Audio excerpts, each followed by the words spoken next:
No tópico 10 agora do capítulo 5, nós vamos fazer estudo então de várias reações para que a gente possa entender a estereoquímica de reações. Então nessa primeira parte, inicialmente nós vamos fazer uma definição dos termos de regioseletividade, que nós já falamos isso no capítulo 4, e aqui nós vamos incluir os termos estereoseletividade e reações estereoespecíficas. Então uma reação é regioseletiva quando ela tem a formação preferencial de um isômero constitucional.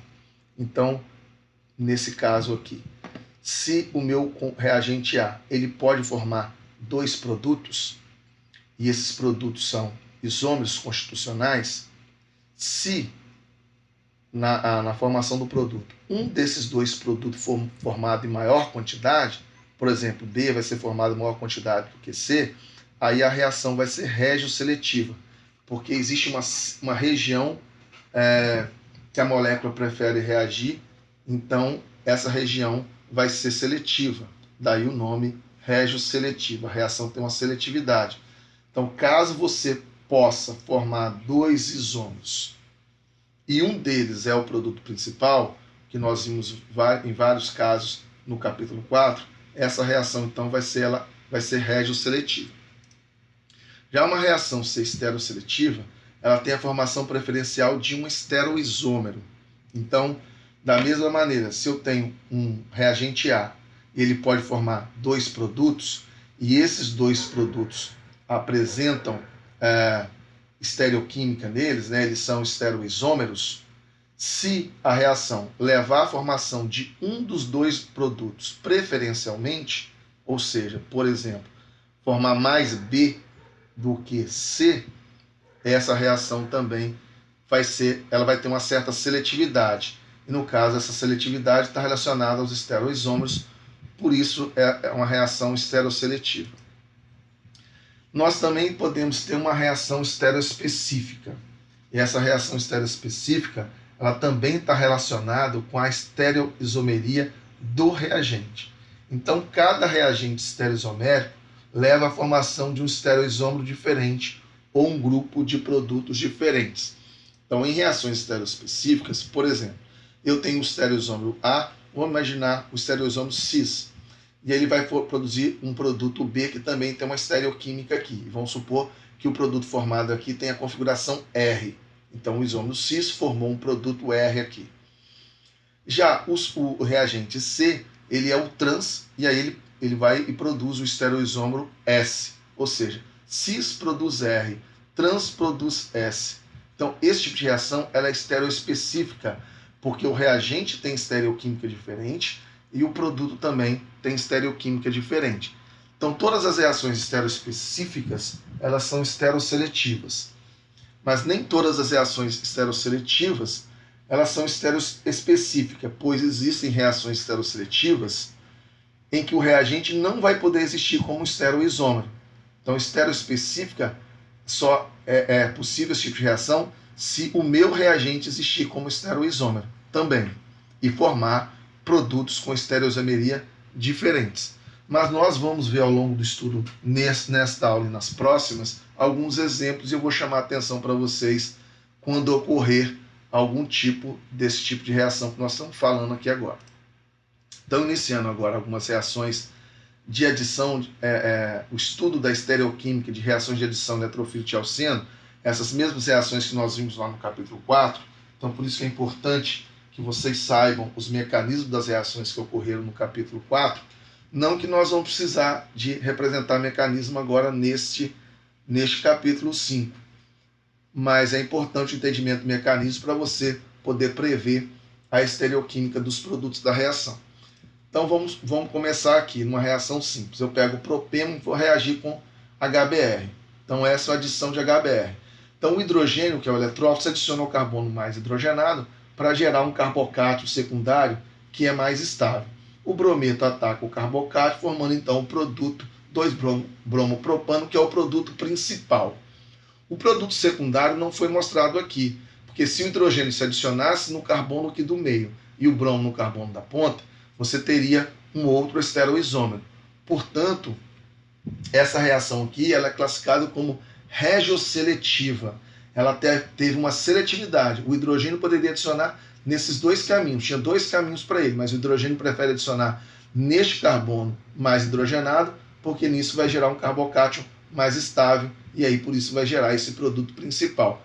Então essa reação aqui, ela é regioseletiva, porque ela forma apenas um dos isômeros constitucionais em maior quantidade, né? O outro que não foi mostrado aqui é o produto secundário.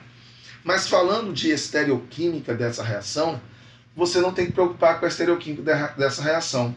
Por quê? O seu reagente não apresentava estereoquímica, não pode ser classificado como cis ou trans aqui, e nem o produto formado tem estereoquímica, né? Ele não apresenta estereoisômeros, porque esse carbono aqui ele não é quiral e não existe nenhum carbono quiral nessa molécula. Então, se isso não acontece, você não tem que se preocupar com a estereoquímica da reação. Mas qual é a configuração absoluta do produto nessa outra reação aqui agora?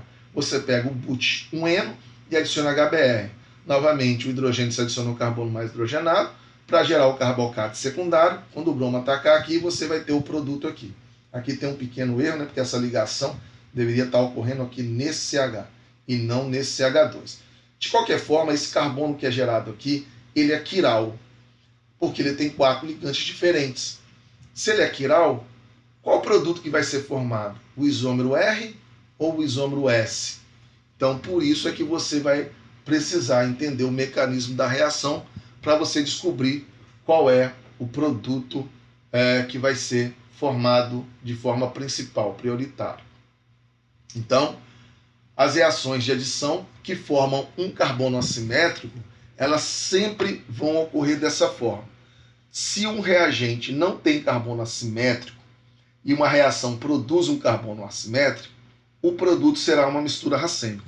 Então, o exemplo que nós vimos no slide anterior, já que o intermediário foi um carbocátion, né, e gerou um carbono quiral assimétrico, toda vez que acontecer uma reação semelhante àquela, o seu reagente não tinha carbono assimétrico e foi produzido um carbono assimétrico, você sempre vai ter como produto da sua reação uma mistura racêmica, ou seja, 50% do isômero R e 50% do isômero S. Portanto, essa reação não teve seletividade nenhuma. Nenhum dos dois estereoisômeros foi produzido em maior quantidade. Então, a reação não é esteroseletiva. Então, o que acontece depois que o carbocátion é formado é que o carbocátion ele é trigonal plano. Esse bromo pode atacar tanto acima quanto abaixo do plano da molécula, produzindo, então, o estereoisômero S2-bromo-butano e também o estereoisômero R2-bromo-butano. Então, a probabilidade do bromo atacar acima e abaixo é o mesmo. Então, você produz 50% deste isômero e 50% desse isômero. Então, você tem uma mistura racêmica e essa reação, portanto, ela não é esteroseletiva. Caso o mecanismo da reação se processe por mecanismo radicalar, como nós também mostramos lá no capítulo 4, também vai formar uma mistura racêmica, se o reagente não possuir carbono assimétrico.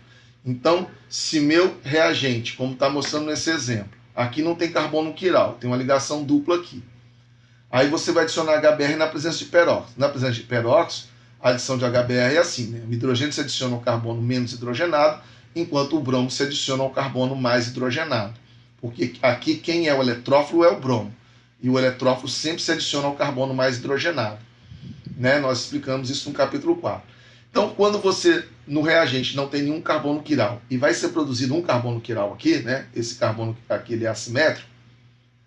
Então, se o seu reagente não tem carbono quiral e a reação produz um composto com um carbono quiral, novamente você vai ter a formação de uma mistura racêmica, que é a formação de 50% do isômero R e 50% do isômero S. Por quê? Porque o intermediário nessa reação é um radical. Um radical também, ele é um híbrido sp2. Então, quando o hidrogênio for adicionado na segunda etapa da reação, né, com um elétron só se movimentando para cá, ele pode se adicionar tanto acima quanto abaixo da molécula, formando então o isômero R, um bromo 2-metilbutano, ou o isômero S, um bromo 2-metilbutano. Ou seja, essa reação também não é esteroseletiva, porque ela formou em quantidades iguais os dois possíveis estereoisômeros, certo? Então, essa aula termina aqui e até a próxima aula.